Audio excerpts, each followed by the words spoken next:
Welcome to Furious Driving, and today I'm at the wheel of the £29,500 MG4 SE Long Range. Is this the greatest bargain and greatest handling EV on the market, you ask? Well, you should be, because the answer might well be yes. Not only does this undercut its closest rivals by several £1,000s, it outhandles them as well. Well, that is the very short version of this review. And if you want to find out why, take a moment to like and subscribe while we play the adverts and find out if this car really is worth the money.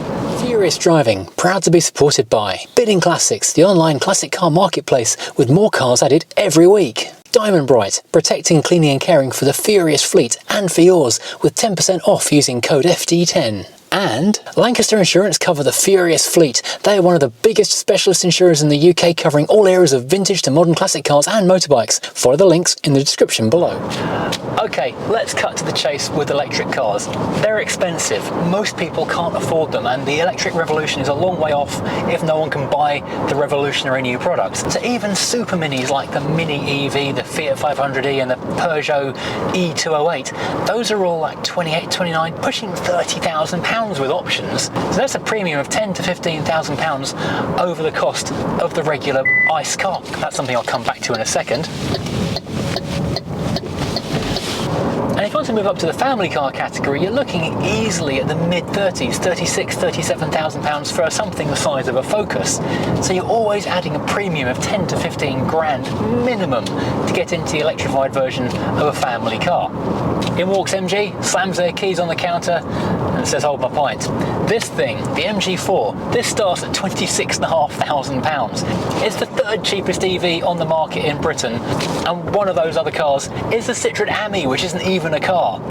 So the only EV cheaper than this on the UK market right now is the Smart, and that's about a third of the size of this. This car though is a little bit more expensive, just nudging £30,000, 29.5 grand, but this is the Long Range. This thing was 281 claimed miles, which is astonishing. Now, the 4 is built on MG's new Modular Scalable Platform, or MSP, and this is the first car to come from that. It's the first ground-up EV car. The 5, although it's an EV only in Europe, outside of Europe, it was based on a petrol car. So yeah, this is the first EV, and it's pretty exciting. This car being the Long Range, this is the heart of it, if you like, is a 64 kilowatt-hour battery and a 203 horsepower motor, which is sitting on the back axle. And that means rear-wheel drive. It also means great weight distribution, and that means lots of fun. It's not earth-shatteringly fast. 0 to 60 is like 7.7 seconds in the Long Range. And that's kind of putting it on par with, I don't know, say, a 2-litre diesel family estate car. But for the money, and I'm going to keep on coming back to that one big point, hammer that home, it is really, really good value. It's great, great cheap motoring in terms of electrics. If you want to save a couple of £1,000 and don't feel like you need to go quite as far as the Long Range will take you, there is the standard car for the £26,500. That's got a 170 PS or horsepower motor and a 51 kilowatt-hour battery. That flips the numbers on the range from 281 for the Long Range and the Trophy down to 218. The difference being that's got a lithium battery, and these have got nickel, cobalt, magnesium, the newer technology which packs a bit more punch. What is interesting is that the lower range car with the less powerful motor and battery actually does a quicker 0 to 30 because it's carrying less weight, so it can get off the line a bit more easily. So in terms of driving, this is actually very nice indeed. It's one of the nicest electric cars I've driven, in all honesty. We've got pretty decent forward vision, nice side vision. The shoulders are a little bit high, so you are squinting to look out a little bit, and the dashboard scuttle is quite high as well. And looking over the rear corner, it's a little hard to see out the back. That's my big only real gripe. The steering is quite light and it's very direct. It's really sharp. You can absolutely chuck it through a corner and have a huge grin on your face when you come out the other side. 0 to 30, 0 to 60, probably the 0 to 30 and 40 is more important, because a lot of these cars are going to be driven, oh stop doing that, in a more of an urban environment and won't necessarily be going up to those higher speeds. We can go past this truck, and I've got such good faith in this car's handling. I know we can nip past this truck before the roundabout. And the steering is, well, it's got not too much weight. It's a little bit light, if I'm perfectly honest, but it does give you lots of confidence that the car will stick and grip, and you can chuck it around a corner and have a lot of fun with it. And then we come to the ride. It's a fairly firm ride. You can feel there is weight in the car. This is a common thing with anything EV. The battery just weighs a flipping ton, and you do feel that in terms of the car's mass. You can feel it when you're braking, you feel it through corners, but because it's a hatchback rather than a crossover or an SUV, everything's down lower, and so you're not being thrown through a corner in such an alarming manner. So in that respect, it is far, far better than many of the other cars I've driven. Range is good, and more to the point, charging is good. It's got 150 kilowatt fast charging built in on the long range, so on a fast charger on a motorway, for example, you pay for it through the nose, quite painfully in fact, but you can do a 10 to 80% charge on the long range in about half an hour. If you've got a 7 kilowatt wall charger at home, that'll probably take you about 8 hours to do the same kind of thing. Now, nothing's perfect, and I'm going to have a moan about something, and that is this everything being on here, and it's quite annoying. There's no buttons to find stuff, and it doesn't seem to remember presets, so you've got to use this annoying system every time you get in the car. Hit the home button's a little bit slow, turn off lane assistance, which is 4 buttons to get back to there, which is annoying. Then if you want to go into the driving modes, if you want to set Eco or Sport, or leave it always in Eco or Sport, it's quite slow. It's another couple of pushes. And the traffic announcements never turn off. So you have to come back and turn that off in convenience or somewhere. So maybe I'm wrong. Maybe MG have hidden a driver profile package in here somewhere and I've missed it. But every time I get in this car, I have to go through the same rigmarole. It's a good screen, but it's a little bit slow, and that just does drive me up the wall. I'd rather have the screen than ID3's terrible, not buttons, but I'll give them the ultimate choice. I'd rather have real buttons. Right, let's take a look around the outside of the car and see what we think of it.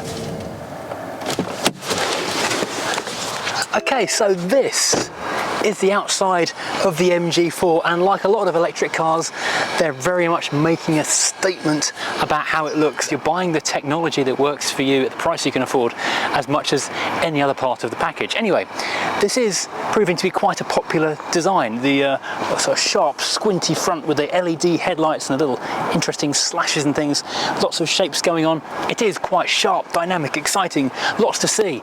There's an interesting sort of dynamic at play here, because 30 years ago, all the Japanese car companies, the Korean car companies, were desperately trying to make their cars look more European to appeal to European buyers. These days, the Chinese makers are very much going, well, take it or leave it. Personally, I actually quite like the look of it. However, I wouldn't have it in white. It looks too appliancey in white. The orange trophy looks fantastic. Put this in metallic blue or metallic green, I think this would look really nice. Metallic red would look amazing. Visually, these don't really change very much across the range. There's 3 trim levels. The basic one, this is the Long Range SE, and then there's the trophy at the top. This one being the mid-range, we don't get power fold mirrors, they're manual fold. You get keyless entry, which is nice. I'll lock that now because, interestingly, there's no power button, there's no ignition switch. As soon as you unlock the car and get in, the ignition is on. And then it doesn't go off again until you lock it, and that does mean it's power draining all the time. Well, you've unlocked it and opened the door basically. Even if you're just going to get your hat out the boot, you're power draining, so just bear that in mind. We've got this interesting shape along the side, plastic cladding. We've got heavily tinted back windows, which looks cool. This isn't a window, this is just a plastic panel, and it goes into a heavily tinted back window as well. This gives it the whole kind of Range Rover-esque floating roofline, which is a pretty cool thing as it goes. And it is quite a low roofline. It's a delight, a real genuine delight that this is an actual hatchback, a proper 5-door family hatch, rather than yet another crossover or SUV. It shows it can be done, and also shows on the road how much better these things can be. If you've got an EV, that's an actual car rather than a stupid crossover. Anyway, let's go around the back and have a look at a couple of, well, slightly odd decisions around there. Now here at the back of the car, there is lots of interesting detail going on. Same as on the front of the car, we've got LED lights, and we know they're LED because it says so on the side, but they've chucked in loads of detail. You have to keep remembering the price point of this car because it is astonishing value, but they've given us lots of little details to make the thing look and feel interesting and cool. So you've got these curious little details on top of the lights, this red X thing that's just quite cool. Obviously we've got the heavily sculpted tail lights, which are, as I say, LED, which go into this massive, I mean proper massive, this isn't just a T-shelf, this is a full-on family picnic shelf here at the back of the car, which has a spoiler built into it of dubious aerodynamic downforce provenance. Does look cool, but it is actually quite plasticky and hollow, and it should be noted that unlike the Megane Bustle back, when you shake this ass, there's nothing in terms of extra boot space gained by this. This is purely external frippery. This does cover the boot release, which is a button underneath there. No reversing camera at this trim level. We do have parking sensors though, and we do have a fog light down the bottom, reminiscent of a Formula 1 car, which is kind of nice. Also, this is one thing which has confused literally everybody who's seen the car. And to a man, they've gone up and tried to lift this up to see if these do actually hinge up. They don't. They are moulded in there, weirdly moulded in. A little slot up here, which is very Star Warsy on a white car. Looks like it's some kind of air duct for racing purposes. In fact, it's your high-level brake light. Again, heavily tinted back window, so lots of privacy glass, lots of looking very cool and neat and swish, as my gran would have said. But interestingly, no rear wiper to spoil the line, which is a shame. This morning I set off, it was misty as anything, and the coal car was drizzled over in morning dew, and yeah, couldn't see out the back of it, which is slightly annoying. One thing you can just about see through here is the fact it's got a 7-year warranty on it. That is worth having. Now the boot is pretty decent. It's 383 litres, not enormous though. It's about 22 litres less than the ID3 or the Cupra Born, which are the closest competitors to this car. Also, both pretty good handling cars, the Cupra in particular. Also, thankfully not crossovers, proper hatchbacks again. Part of that is because underneath here, we've got the motor. It's a rear-wheel drive, rear-motored car, so it does impede slightly in the potential boot space back here. However, the seats do fold forward. It's a 60-40 split, so you do get a fair bit more in here. The boot opening isn't terribly wide, same as on the MG Estate. We have got a little elastic net thing here, so you can tuck things in the corner there. Little LED light on the left-hand side, and an individual single hanger up here. Curiously, no lashdown points in the boot, which would have been a nice thing to have. Now, on the subject of luggage space, more often than not, electric cars do give you a frunk. This one, though, does not. It gives you an area you can look inside to marvel at the black plastic and various cooling tanks you can refill as you want to. There is actually almost nothing under here. There's a huge open space with a power steering rack at the bottom and a big gap in the middle. There's your heating and ventilation, and there's some battery stuff that sits under the car.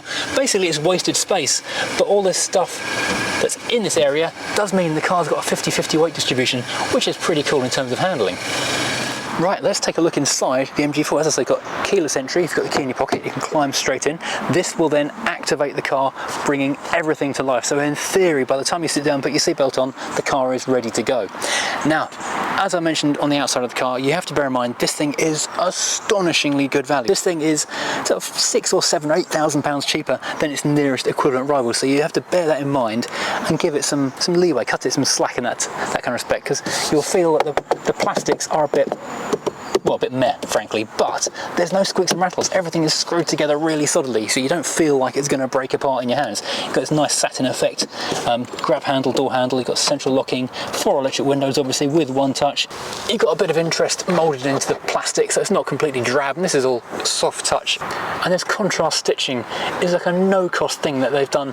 This lifts the interior a little bit. It doesn't add anything to the cost of the car, but it just adds a bit of visual value, makes it feel a little bit better. And you've got a padded armrest, so that's quite nice as well.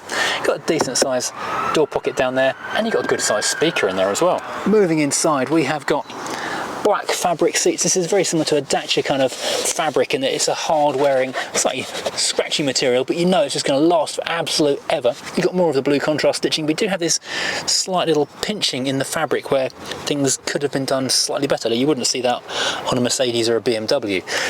But the seats are supportive, comfortable, got good bolsters and headrest, and you've got plenty of adjustment, so you will find a comfortable spot in there. Stepping inside, we have an enormous T-shelf. You've noticed it spotted me getting in and it's awakened the dashboard. The headlights came on because they're auto headlights. Can I turn those off to save power? Yeah, I probably can, yeah. And we've got this vast T-shelf area up top where you can put any manner of stuff as it takes your whim or fancy. We'll go back to the screens in a second, but just notice this big full width band, shiny band running across the width of the dashboard, which has got our air vents built into it, 4 air vents in total with like again a satiny effect. That's running all the way across there. Then we've got this pair of screens. So ahead of us we've got speed, power, range, what mode we're in. When the car's running, it'll tell us a whole bunch of other information, including whether we're using or regenerating power, what our average power usage is. Honestly, more information than you can know what to do with. This is crisp, sharp and legible. Some people might not like the tacked on look of the whole thing, of both screens in fact, and they might not like the sharp edginess of it. I can already feel the comments about cheap iPads being nailed on the dashboard appearing below this video. To the left of that, dominating the centre of the car, we have got this 10.25 inch, very high resolution, very crisp main screen. So I'll commend it for that point of view and the amount of information that's being displayed by it. However, I will mark it down for the fact that literally everything is done through this screen. You've got half a dozen little essential buttons: fan on and off, rear screen heater and front demist, hazard lights, home screen for this, and your volume buttons. Everything else though is under a menu, and I cannot begin to tell you how annoying this is. If you're trying to put the fan up or down on a moving car, you just can't do it. You have to sort of steady your hand on there and hope to aim for the button, which is a little slow in reacting. Likewise, changing the channel on the radio, you've got to find your way through here, which is just a little bit hard work when the car's moving. You've got no haptic feedback, you've got no solid stuff to touch onto. This is my big criticism of the car, really, is everything's through that screen, and that just makes it kind of hard to use day to day. Anyway, moving away from that, because that's, I don't know, maybe some people like living that way, but I've never met one yet. Anyway, we have this big area jutting out of the lower dashboard, like a shelf. It's a sub T shelf. This, on the higher spec model, is a inductive charging plate. On this model though, it isn't. It's just a handy place to put your phone, which is actually cleverly got a little hole for the bottom of it, so you can plug your wire for the iPhone charger in. Neatly underneath it, you've got a USB-A and a USB-C. That is your gear selector and park selector, and your handbrake, of course. Underneath that, we've got a pair of cup holders, which usefully they tell us are for cups, because where would we be without that kind of helpful information? We've got a big area here actually for lots of storing stuff down here, and it's got a nice roller shutter that closes over it. You could fill that with water and have a goldfish in there, but a tiny aquarium which you can just close up so it doesn't slop out when you're on the move. Tiny net, which I'm not quite sure what to do with. If you, I don't know, kidnap a frog or something, you can nail it in there. Got a big cubby in here, which is, well, I say it's big, and it's a cubby. It's got room for cubs, fox or scout, whichever takes your fancy. Glove box, push that button there. It's an okay size, it's not massive, but it's got a nice bright LED light in it. Then moving back and get to the controls, and we see where MG have actually spent the money on making the interior a nice place to be, because the steering wheel and the stalks feel really good. They've definitely been cribbing from some of the expensive manufacturers here. I'll start with the stalks. They've got a real, they're very much of a VW Audi group. Always got a little picture going on just there, because I just locked it and unlocked it. They have a nice click. Very obviously fake ticky tick for the indicators. And moving back, we've got this multi-function steering wheel, which is, well, let's call it Quartic.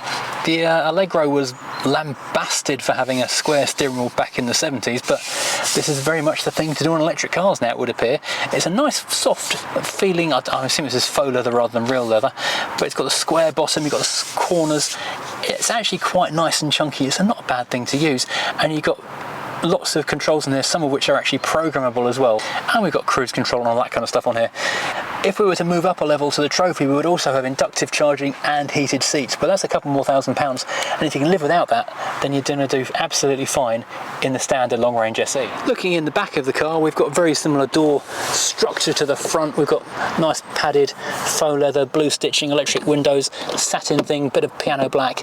I must say I don't actually like piano black because it gets dirty in no time. It's horrible to keep clean. We have got the same fabric. In fact, if you cast your mind back to the Dacia Sandero review I did not long ago, this is almost the same fabric we had in there.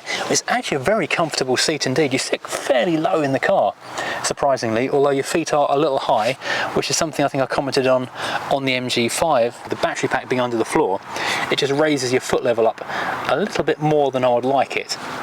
but the seats, as I say, are very comfortable. The 60/40 splitting, 3 seat belts, headrests for 2.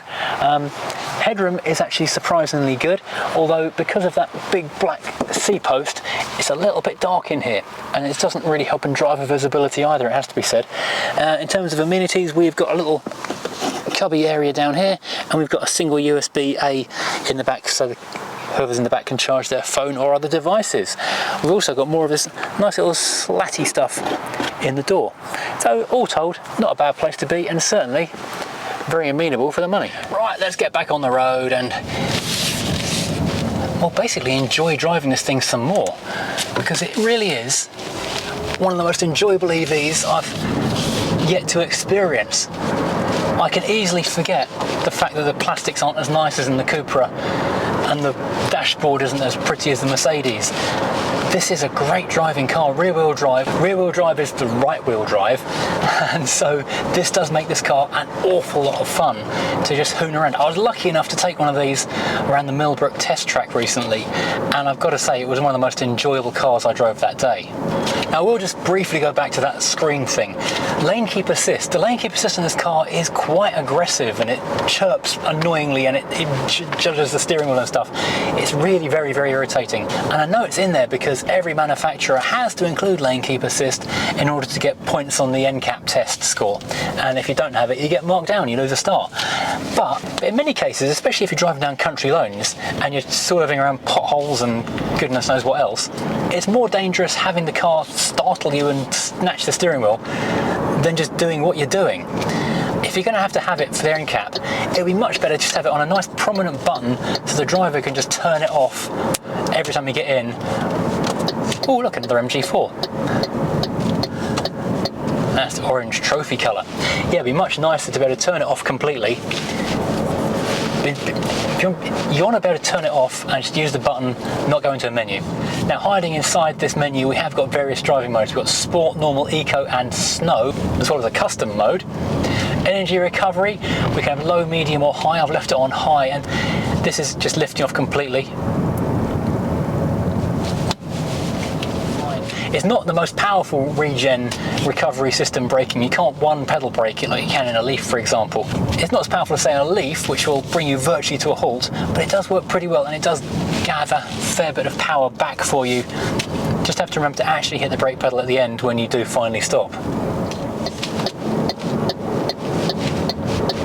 In terms of efficiency, they say this thing will get around 3.8 miles per kilowatt hour, which is pretty good going, and other testers have seen over 4, like 4.1 or 2. This car is currently on about 3.5 because it's been hooned around a little. See, that was lane keep assist. Too close to the white line and it just gets really angry, really twitching the steering wheel. Honestly, you don't need it. So this car is on 3.5 because it's been booted around a bit for testing purposes. So when you're on a faster dual carriageway or bit of motorway, the thing is actually very comfortable and quiet, mostly, as in all EVs really, just tyre noise. But you can hurl it through a corner with very little tyre noise. So this is the MG4. This is the first full electric MG and the most affordable EV on the market. It's a car I can see stealing sales from many other categories of EV because it just is such incredible value. If you go for the trophy, you get all the toys you could really want. You get wireless charging, heated seats. This car, the Long Range SE, is more or less loaded almost as much as I would want it. I would just want heated seats on it as well, because in the wintertime it uses less power to heat just the seats than the entire cabin, so that would potentially be a money saver throughout the winter. So the question is, would I buy this over an ID3 or a Cupra Born? Well, I would definitely buy it over a Volkswagen ID3. Would I buy it over a Cupra Born? Well, then it comes down to money and value, because the Cupra Born I think might be a slightly nicer car to be in. It's better materials, better buttons, not so much on the screen. But this is quite a big saving, and you can save a lot of money per month having this over the Cupra. So I think really comes down to your own personal priorities at that point. So I hope this has been useful, interesting and informative. If you've enjoyed, please, as always, hit like and subscribe, and join us again next time driving something completely different.